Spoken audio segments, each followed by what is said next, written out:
Assalamualaikum warahmatullahi wabarakatuh. Selamat berjumpa kembali sahabat semuanya di channel kita Podcast 555 dengan semangat kita menjadikan yang belum jelas menjadi lebih jelas. Baik, sahabat semuanya, hari ini kita perkenalkan beredar ya, informasi maupun yang termuat di media massa terkait dengan anggaran. Nah, kalau bilang anggaran ini namanya semua akan tertarik kan, gitu ya. Yang dibahas akhir-akhir ini adalah anggaran kebun refugia yang ada di Lausan kayaknya, Lausan, yang merupakan destinasi wisata buatan baru Magetan yang luar biasa cantiknya. Di sana ada banyak bunga yang mungkin akan menjadi tempat yang bisa membuat kita fresh setelah sekian lama nanti ya, setelah PPKM atau situasi sudah stabil. Nah, yang kita bahas hari ini biar informasi-informasi itu jelas ya, hadir bersama saya di podcast Ibu Mbak Uswatun Hasanah, Mbak aja Mbak.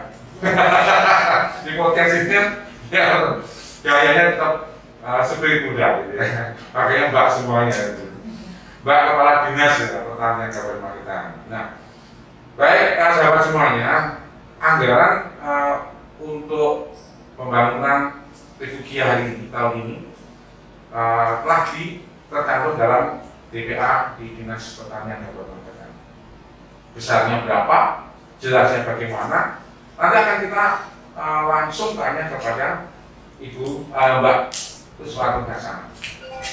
Jadi teman-teman semua, sahabat-sahabat semuanya nanti akan lebih jelas mengikuti dengan podcast ini. Baik, kita lanjut ke Mbak Uswatun Hasanah terkait dengan beberapa hal ya Mbak. Pengen tahu, mungkin teman-teman ada yang belum mengerti atau bagaimana sih sekarang perkembangan refugia di Magetan, refugia Magetan. Karena sempat beberapa waktu yang lalu ketika musim hujan pagarnya kan roboh. Nah, bisa digambarin sedikit Pak untuk itu Pak. Baik, terima kasih. Jadi kebun refugia Magetan kita kembali ke tahun 2019 ya. Jadi diresmikan bulan Oktober tahun 2019. Peresmian itu kan masih satu musim ya.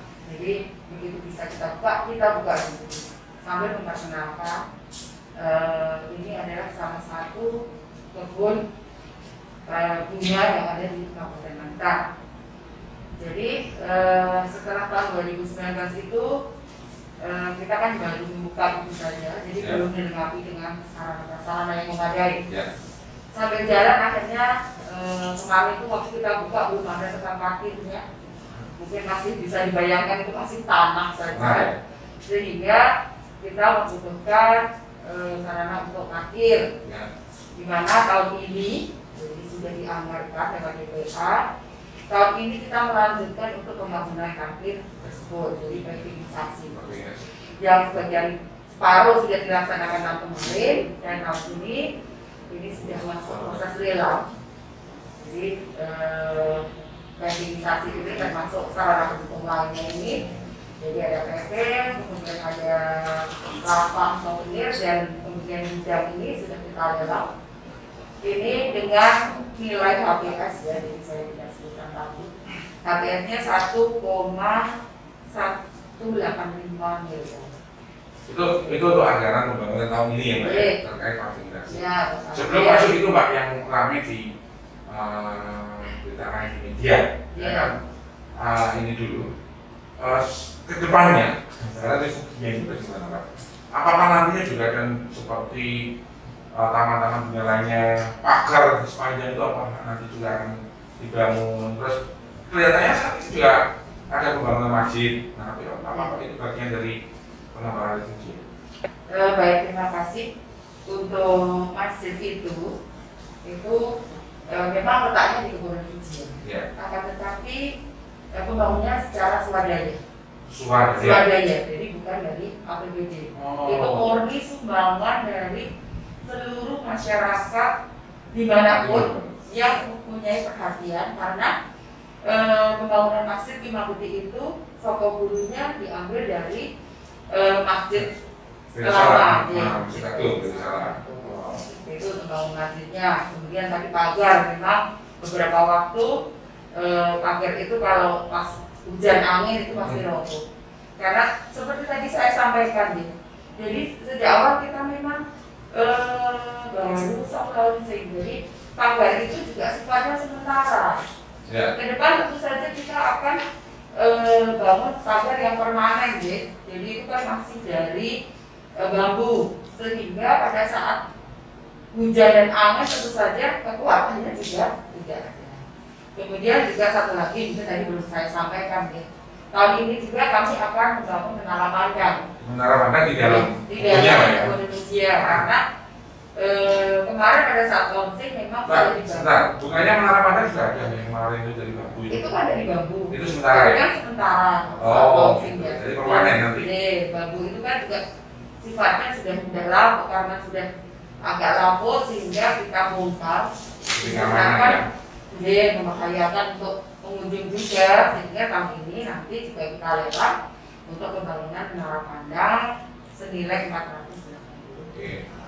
Nah, dari apa yang disampaikan Mbak Kadis tadi, target pembangunan Refugia infrastrukturnya itu kira-kira sampai kapan? Insya Allah tahun depan selesai. Selesai nanti duduk dengan pagar pembangunan pagar. Karena infrastrukturnya itu kalau pemeliharaan kan memang rutin. Pemeliharaan. Terus ini Mbak, untuk besar anggaran untuk pengembangan Refugia tahun ini sama sampai selesainya pembangunan infrastruktur itu kira-kira direncanakan apa dianggarkan? Untuk tahun ini tadi sudah saya sampaikan, tadi ada satu untuk afilisasi dulu ya, tapi selesai tahun ini. Menara pandang selesai tahun ini. Kemudian nanti tahun depan kita anggarkan untuk pagar yang sekitar 1,3 karena panjang sekali. Jadi untuk tahun ini ada pavilisasi, ada menara pandang. Dan juga tadi yang pavilisasi pintu dari satu ada gudang dan lapak souvenir. Kemudian juga kita lapak yang di sebelah barat itu Pak ya? Ya itu lapak yang makan minum ya. Jadi nanti kita sediakan untuk souvenir. Jadi kalau tadi beruntung ke sana itu. Nah, siapa yang tempati lapak? Nantinya kita umumkan seperti kemarin waktu lapak yang sudah ada itu makan minumnya. UMKM di sekitar sana ya? Iya, jadi tidak di sekitar sana kita umumkan secara terbuka. Nanti ada yang mendaftar, kemudian kemarin itu juga kita tapi prosesnya terbuka ya Pak ya, siapapun yang memenuhi syarat bisa untuk mendapati itu ya. Jadi akhirnya Refugia itu tidak hanya menurut pandangan orang menghamburkan, tapi bisa menarik yang magnet ekonomi di sana dengan program lapak. Jadi kita harapkan dengan adanya Refugia itu perekonomian juga akan bangkit dengan adanya lapak itu yang tidak ada, memang sementara ini karena memang masih tutup ya, menunggu sampai PPKM ini kita memungkinkan untuk membuka. Baik Pak, dari beberapa setelah pasca launching, pra-launching itu, Refugia sudah dibuka. Itu untuk pengunjung itu sudah dikenakan tarif. Pada saat launching itu kita belum mengenakan tarif secara resmi, tapi ada kayak souvenir, mengganti souvenir untuk masuk. Jadi mereka membeli sayur, saat itu sayur itu untuk bisa masuk. Setelah adanya perda, pertengahan tahun kemarin ya, tahun 2020. Jadi itu sudah mulai dikenakan tarif 10.000 ke dewasa, anak-anak. Dikenakan tarif di tengah pandemi ya Pak ya? Penetapannya pas tengah pandemi. Itu sudah. Itu saat mulai dikenakan tarif untuk masuk ke Refugia sampai akhir tahun 2020 itu pemasukannya sudah ada. Kemarin itu sekitar 262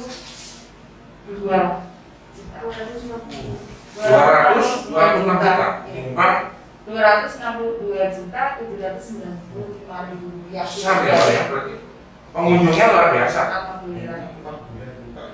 Itu cuma berapa 4 bulan? Iya, karena kemarin kan Karena pandemi, terus ada pembatasan besar, bisa ditutup itu bisa menghasilkan 200 sekian. 62 juta, iya. Itu belum parkirnya. Belum parkir, luar biasa potensinya untuk mengembangkan ke depannya. Insya Allah itu dari salah satu potensi tujuan wisata di Kabupaten Magetan untuk mendukung. Kalau kita secara panjangnya hari ini kita rampul untuk bangun ini bisa, tapi kalau hasilnya seperti itu dalam 4 bulan, apalagi di tengah pandemi di mana pembatasan tempat wisata ditutup bisa menghasilkan nilai yang luar biasa, Pak.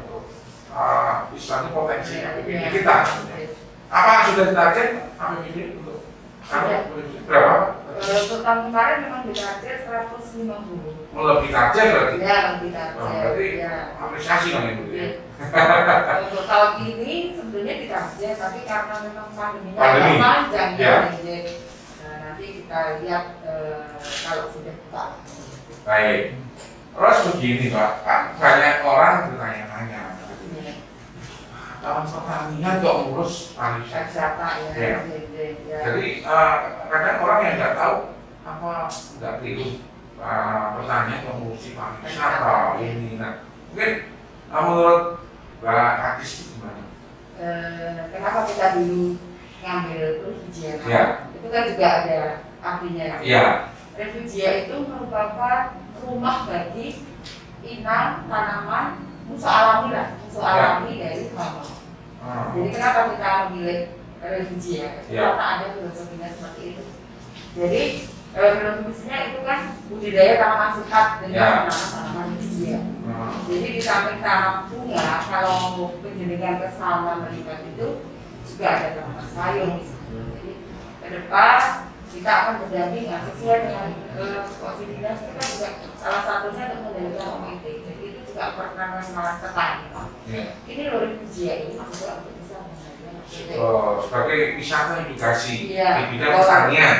Kemudian juga dasar kita itu sesuai PP nomor 110 tahun 2015 tentang wisata agrohortikultura. Di sana disebutkan bahwa pemerintah kabupaten itu bisa membentuk wisata agrohortikultura, baik itu berupa hortikultura kan ada tanaman sayuran, kemudian buah-buahan, kemudian ikan florikultur atau bunga. Jadi kita mengambil di sana florikulturnya, kemudian juga ada tanaman sayurnya di sana. Itu ketentuan tersebut berarti tupoksi kita tidak berlawanan, bukan berarti kita mengurus wisata, tapi di sana ada pembelajaran tentang pertanian. Berarti memang pengelolaan kebun refugia ini tidak menyalahi tugas pokok fungsi dengan pertanian.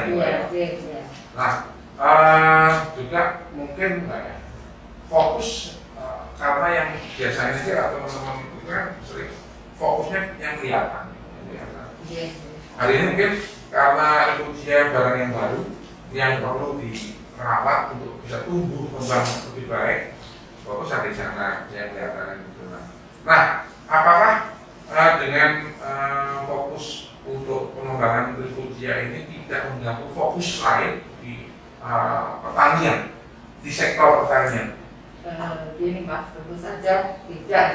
Jadi kita kan ada beberapa bidang yang dengan potensinya sendiri-sendiri. Jadi tentu saja kebun refugia ini dengan mengelola kebun refugia, kan akhirnya pertanian itu refugia. Bagaimana dengan perhatian terhadap petani dan sebagainya?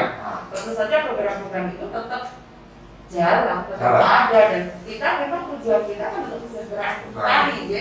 Jadi kebun refugia ini juga sebagai edukasi, nanti petani tahu berarti budidaya tanaman sehat itu ada tanaman refugia. Tanaman refugia itu macam-macam di sana kan ada juga. Jadi tetap ada bantuan yang untuk saprodi seperti benih, kemudian pupuk, ada alsin, kemudian ada prasarana baik itu berjalan usaha tani maupun dari irigasi, kemudian ada zonasi buah-buahan yang semuanya itu tentu saja untuk meningkatkan kesejahteraan petani. Oke, lanjut gini Mbak, karena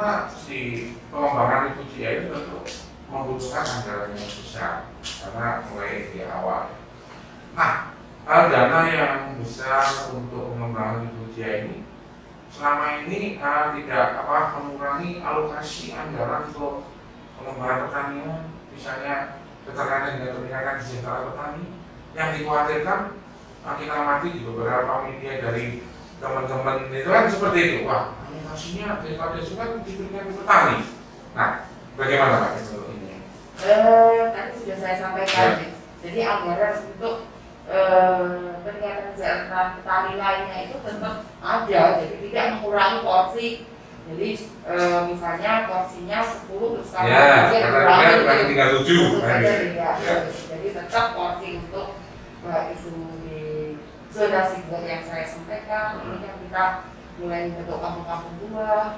Nanti kan bisa terintegrasi juga dengan pembudidaya buah. Di sana ada lapaknya sehingga kan itu sebagai etalase yang ada di Magelang. Tadi sebutkan ada kebun buah, bisa dicontohkan di mana yang sekarang mulai dikembangkan? Ini kita kan mulai pembentukan ada zonasi buah. Jadi setiap kecamatan nanti klaster buahnya ada. Jadi klaster itu kita juga mulai inisiasi untuk kampung buahnya. Jadi nanti misalnya dalam kawasan 10 hektar ada kampung buah misalnya klekek, kemudian ada mangga dan sebagainya. Nanti kan sudah, kalau dari klaster buah yang ada itu sudah berhasil, kita kan bisa pasarkan di etalase yang ada di pembudidaya. Jadi nanti kalau terintegrasi seperti itu, nanti kan pengunjung bisa tahu, oh ternyata di Kabupaten Magelang ini ada kampung buah apa? Oh berarti kalau misalnya ingin juga silakan ke sana. Jadi kedepannya tuh seperti itu ya Pak, sebagai bahan refugia tidak hanya sebagai wisata, cuma sebagai etalase produk unggulan buah yang ada di Kabupaten yang punya potensi yang luar biasa. Juga gini terkait masih dengan pertanian, kalau tadi kita refugia ya dibandingkan. Nah, saya pengen tahu mungkin biar teman-teman juga yang merasa khawatir ya, sektor pertanian atau anggaran pertanian ini tersisihkan dengan kebun refugia. Mungkin bisa disebutkan apa sih program-program unggulan terkait dengan pertanian ini, misalnya mungkin bantuan untuk teman-teman petani atau bagaimana terkait dengan mungkin mengatur harga yang katakan pertanyaan fluktuatif berdasarkan panen pas di blok. Mungkin ada program-program dari pertanian yang tidak diketahui teman-teman semuanya. Iya, jadi tadi saya sampaikan untuk program zonasi buah ini kita laksanakan setiap tahun. Jadi kita nanti ke depan yang saya sampaikan dari per kecamatan itu nanti ada buah unggulan, misalnya. Sekarang kan kalau Pamelo itu daerah kita suka dan daerahnya itu, nanti mungkin ada kelengkeng di daerah mana lagi, kemudian mangga yang terkenal dari Parang itu kita coba untuk ungkit lagi. Kemarin kan sudah agak turun ya produksinya mungkin karena pertukaran pajak dan sebagainya mungkin daerah barat, daerah Manian dan sebagainya itu dunianya itu yang terus kita coba untuk mulai integrasi. Kemudian juga ada program dari tanaman sayuran dan sebagainya. Kemudian juga ada tembakau yang kita angkat. Kemudian kopi yang di daerah Poncol ini, kemarin panen raya ya Pak. Ini nanti terus kita terus mendampingi ke kelompoknya supaya produk kopinya ini nanti sesuai dengan selera pasar sehingga bisa meningkatkan juga untuk peningkatan perekonomian dari kelompok tersebut. Kemudian di samping itu juga tadi sarana prasarana yang saya sampaikan, kita mulai membangun ada jaringan irigasi, kemudian ada jalan usaha tani, kemudian kebun pertanian juga ada. Di samping itu juga pupuk. Beberapa waktu yang lalu kita ada bantuan pupuk untuk petani miskin. Saat ini juga ada untuk bantuan pupuk. Kita lewat kita lewat kelompok. Kemudian juga untuk padi. Setiap tahun kita ada bantuan padi, kemudian ada program untuk peningkatan produksi padi. Semuanya biasanya hal seperti itu bisa disosialisasikan ke petani melalui kelompok tani, Pak. Iya. Jadi, kemudian untuk mendukung kita ada program penyuluhan itu disosialisasikan kepada kelompok-kelompok yang sudah ada. Kemudian juga pembinaan dari gapotan yang ada. Jadi sebetulnya banyak program-program kita yang menyasar petani. Iya, selalu arahnya kita untuk kesejahteraan. Meningkatkan kesejahteraan petani. Iya. Baik, sahabat semuanya, masih di podcast Triple 555. Menjadikan yang belum jelas menjadi lebih jelas. Tadi sudah panjang lebar disampaikan oleh Mbak Kadis Pertanian terkait dengan refugia dan juga program-program dinas pertanian yang ternyata tidak hanya pengembangan refugia, tapi ada juga program-program pertanian yang menyasar ke upaya-upaya peningkatan kesejahteraan petani. Sebagai tadi ada bantuan, ada edukasi. Nah, kita akan kembali lagi ya setelah tadi gambaran itu ke refugia lagi, biar lebih menyasar dan lebih tajam lagi, jelas lagi, dari semua yang belum jelas menjadi lebih jelas, dan akhirnya kalau sudah jelas, nah monggo teman-teman semuanya bisa menilai sendiri. Yang terpenting kita terbuka, jelas menjelaskan sesuatu yang menjadi masyarakat. Baik, kita kembali ke refugia seperti yang saya janjiin terkait dengan pembangunan dari refugia tahun ini. Ya. Memang membuat wisata buatan ya, ini perlu anggaran yang besar dan juga perlu kesabaran, karena hasilnya akan dinikmati tahun-tahun berikutnya. Tidak bisa instan ya, kita hari ini bangun habis ini, hitung-hitungnya besok hari ini. Nah, ada skala-skala prioritas yang memang sudah ditetapkan pemerintah terkait dengan program-program tersebut. Demikian juga dengan ini penganggaran, saya kira untuk penganggaran di kebun refugia ini sudah melalui tahapan-tahapan panjang. Iya. Gitu Pak ya? Iya. Tidak serta-merta, jadi tidak serta-merta aku menganggarkan seperti ini. Untuk itu melalui podcast ini juga kita akan lebih dalam lagi untuk menanyakan ke Pak Kadis terkait dengan anggaran refugia, penggunaannya tadi yang Pak belum ini.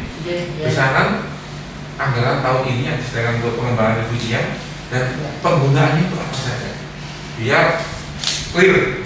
Tadi ada yang mungkin 2 miliar di media ini, satu lagi nyebutin 1,5, satu lagi nyebutin 1,3, bingung jadinya kita. Bagaimana sebetulnya? Jadi baik, tadi sudah saya sampaikan ya. Jadi anggaran untuk kebun refugia tahun ini, ya.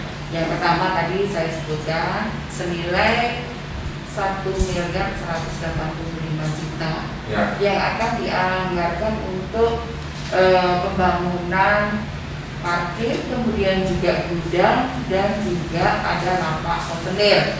Jadi senilai 1,185 miliar itu 1,1 sekian ya. Itu bukan untuk paving saja. Paving saja ya. Ya. Saya berkembang untuk pembangunan paving. Nah, lebih ke parkir ya. Jadi di samping paving itu paling nggak ada separohnya ya. Itu juga untuk gudang maupun untuk lapak souvenir. Gudang apa itu Pak nanti Pak? Gudang peralatan. Oh, gudang peralatan pemeliharaan. Jadi ya. kita kan kalau misalnya ada peralatan dan sebagainya itu kan kita nggak mungkin kalau nggak ada tempatnya. Ya. Jadi untuk pemeliharaan baik itu alat-alat yang pertanian dan sebagainya itu kan harus kita simpan, sehingga kita memang butuhkan gudang tersebut. Kemudian juga nanti ke depan kita juga ada di samping gudang tersebut juga ada, karena di samping banyak sampah organik kita juga akan olah menjadi kompos. Sehingga sampah yang dihasilkan dari proses wisata refugia ini bisa dikelola dengan baik, tidak menjadi masalah baru nantinya. Terutama yang sampah organik itu tentu saja nanti kita manfaatkan lagi untuk pupuk misalnya, ya Pak ya. Ya. Oke. Terus gini Pak, tadi sudah jelas semuanya teman-teman. Saya tahu komitmen dari Dinas Pertanian untuk upaya peningkatan kesejahteraan masyarakat, khususnya di petani. Jadi memang sejak awal sesuai dengan tujuan dari Dinas Pertanian itu kan peningkatan produksi itu berarti kan nanti peningkatan untuk pendapatan petani, tentu saja arahnya juga untuk pendapatan kesejahteraan dari petani tersebut. Jadi program kami itu lebih banyak untuk peningkatan kesejahteraan petani tersebut. Tadi sudah saya sampaikan dari sarana baik itu bibit, kemudian pupuk, kemudian ada alat mesin pertanian. Bantuan ya Pak itu ya? Iya, berupa bantuan kepada kelompok tani. Kelompok tani. Ya. Itu juga termasuk tadi sarana ada jalan usaha tani, kemudian embung, kemudian juga jalan usaha tani di mana dengan terbangunnya prasarana ini tentu saja akan memudahkan petani untuk misalnya dengan ada jalan usaha tani memudahkan untuk mengangkut sarana produksinya. Kalau sebelumnya jalannya sempit, kalau misalnya pada saat hujan, becek dan sebagainya, dengan adanya jalan usaha tani ini tentu saja akan memudahkan dalam mengangkut sarana produksinya. Terus kita saat ini masih dalam masa pandemi. Berbagai kegiatan tatap muka itu dikurangi volumenya. Padahal saya tahu di dinas pertanian ini banyak aktivitas yang memerlukan harus tatap muka dengan Pak Tani. Itu yang dilakukan oleh teman-teman apa ya?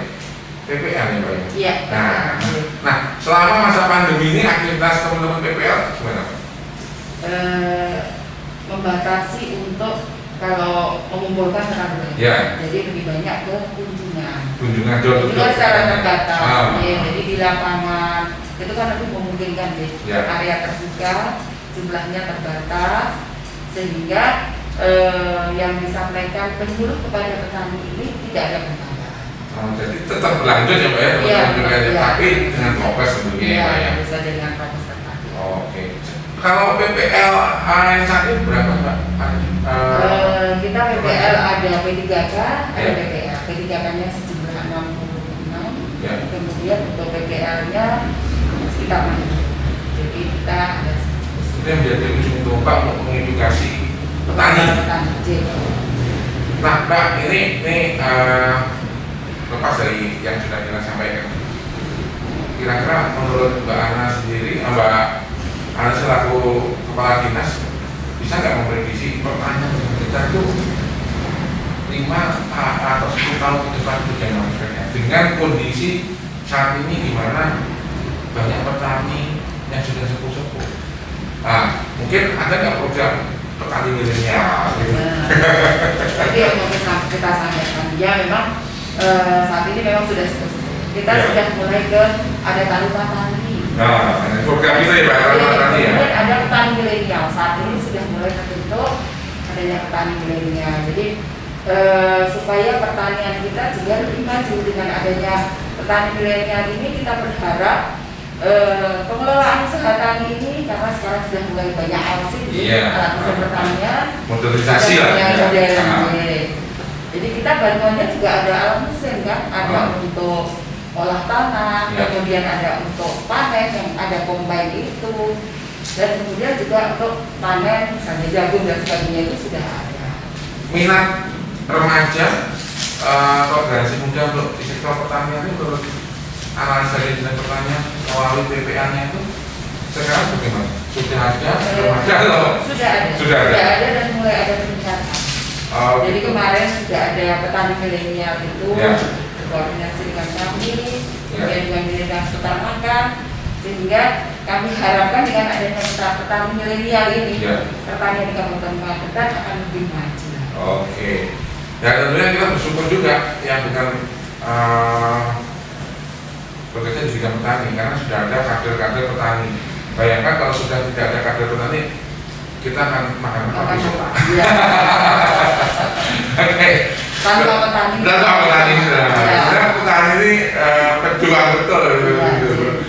Baik, teman-teman semuanya, itu tadi beberapa hal yang menarik yang mungkin ada bisa Mbak Ana untuk teman-teman maksudnya petani-petani di Kabupaten Magetan.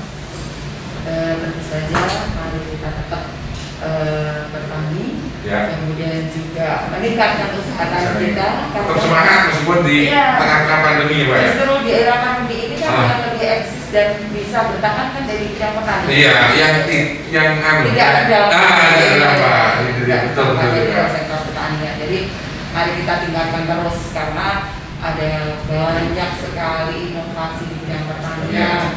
mungkin ke depan kita juga boleh bermimpi kan, bagaimana kita bisa mewujudkan pertanian kita Kabupaten Magetan. Kita dukung penuh ya. Kita dukung gitu. Baik, teman-teman semuanya, itu tadi sekilas apa yang disampaikan oleh Kepala Dinas Pertanian Kabupaten Magetan terkait dengan beberapa hal yang memang perlu diperjelas karena semuanya belum jelas. Nah, semoga penjelasan ini bisa menjadi penyemangat kita, khususnya teman-teman petani yang ada di Antero Kabupaten Magetan untuk lebih bersemangat seperti yang disampaikan oleh Mbak Ana tadi. Ini juga untuk teman-teman milenial, petani milenial untuk tetap bersemangat mengembangkan usaha tani kita di Magetan agar kemakmuran kesejahteraan Kabupaten Magetan tercapai. Terima kasih Mbak Ana untuk penjelasannya melalui podcast 55 dan kita mungkin akan ketemu di lain kesempatan. Baik, sama-sama. Baik teman-teman, kita kembali nanti di sesi acara berikutnya di podcast 55 menjadikan yang belum jelas menjadi lebih jelas. Terima kasih.